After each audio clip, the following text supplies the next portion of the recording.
એક મોટા સમાચાર પ્રાપ્ત થઈ રહ્યા છે। કડી વિસાવદરની પેટા ચૂંટણીમાં ભાજપે ઉમેદવાર કર્યા છે જાહેર। આ મોટી જાણકારી અત્યારે પ્રાપ્ત થઈ રહી છે। કડીમાં ભાજપે રાજેન્દ્ર ચાવડાને મેદાને ઉતાર્યા છે। કડીમાંથી રાજેન્દ્ર ચાવડાને મેદાને ઉતાર્યા છે તો વિસાવદરથી પણ નામ સામે આવી રહ્યું છે। કડી અને વિસાવદરની આ પેટા ચૂંટણી કે જેમાં ભાજપે ઉમેદવારોના નામ જાહેર કરી દીધા છે। કોંગ્રેસ બાદ ભાજપે પણ જાહેર કર્યું નામ। કડીમાંથી ભાજપે રાજેન્દ્ર ચાવડાને મેદાને ઉતાર્યા છે તો વિસાવદરમાંથી કિરીટ પટેલને ભાજપે મેદાને ઉતાર્યા છે। તો વિસાવદરથી કિરીટ પટેલના નામની જાહેરાત થઈ ચૂકી છે। તો કડી અને વિસાવદર બંને પેટા ચૂંટણીમાં ભાજપે પોતાના ઉમેદવાર જાહેર કર્યા છે।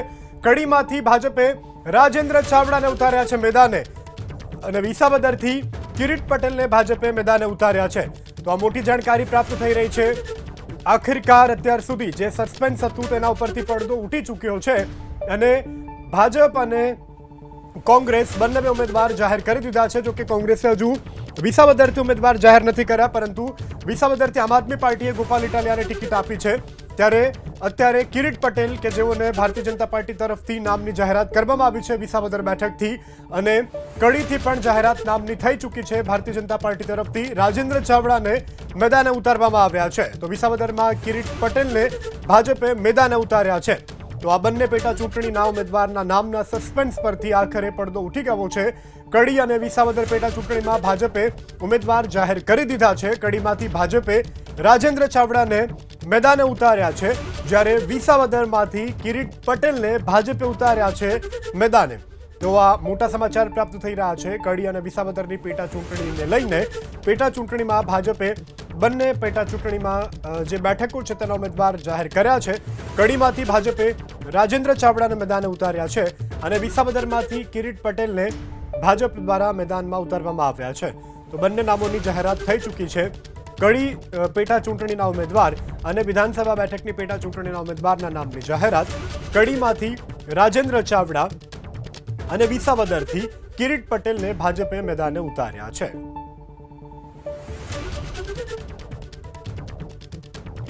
તો આ મોટા સમાચાર કડી અને વિસાવદરની પેટા ચૂંટણી થવા જઈ રહી છે અને આ પેટા ચૂંટણીમાં ભાજપ દ્વારા કડીમાંથી રાજેન્દ્ર ચાવડાને ટિકિટ આપવામાં આવી છે। સંવાદદાતા હિરેન રાજ્યગુરુ ફોન લાઈનથી જોડાયા છે। જી હિરેન।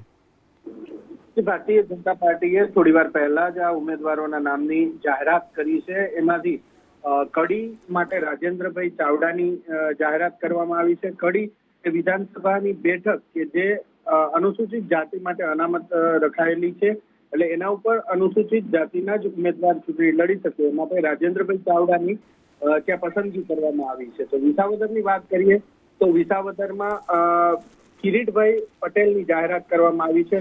જ્યાં સુધી કિરીટભાઈની વાત કરીએ તો શરૂઆતથી આ કિરીટ પટેલનું નામ ચર્ચામાં ચાલતું હતું। વચ્ચે એક બે નામ પણ ભારતીય જનતા પાર્ટીએ વિચારણામાં લીધા હતા, પરંતુ લાગી રહ્યું છે કે કોઈને કોઈ સમીકરણના કારણે છેલ્લે આ કિરીટભાઈ પટેલ ઉપર પસંદગીનો કળશ ભારતીય જનતા પાર્ટીએ જોડ્યો છે।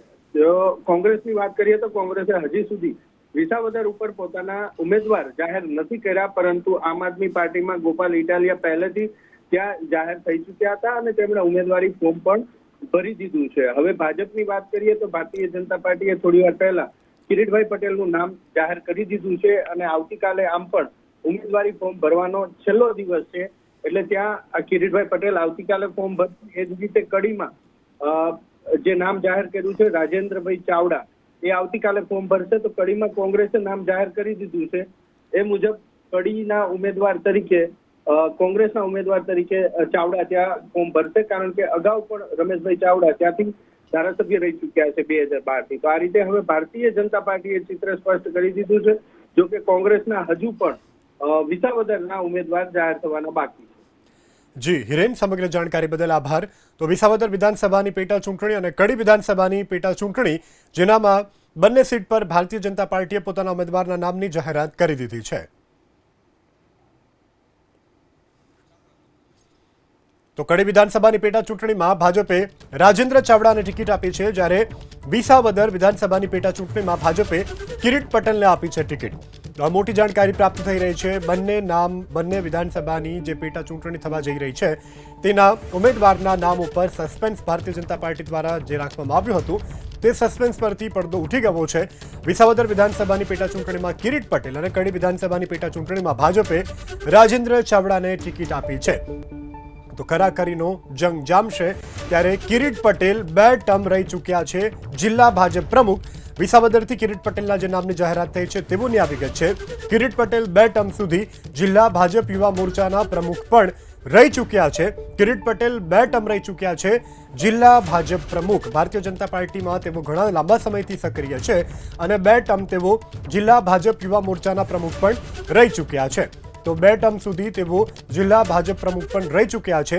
કિરીટ પટેલ કે જેઓને ભારતીય જનતા પાર્ટી દ્વારા વિસાવદર બેઠકથી તેઓના નામની જાહેરાત કરવામાં આવી છે, તેઓ તાલાલા યાર્ડના ચેરમેન પણ રહી ચૂક્યા છે. કિરીટ પટેલ તાલાલા યાર્ડના ચેરમેન તરીકે પણ તેઓ રહી ચૂક્યા છે. કિરીટ પટેલનું મૂળ વતન જે છે તે તાલાલાનું રાતીધાર ગામ છે. તો કિરીટ પટેલ કે જેઓ 2 ટર્મ સુધી રહી ચૂક્યા છે જિલ્લા ભાજપ પ્રમુખ.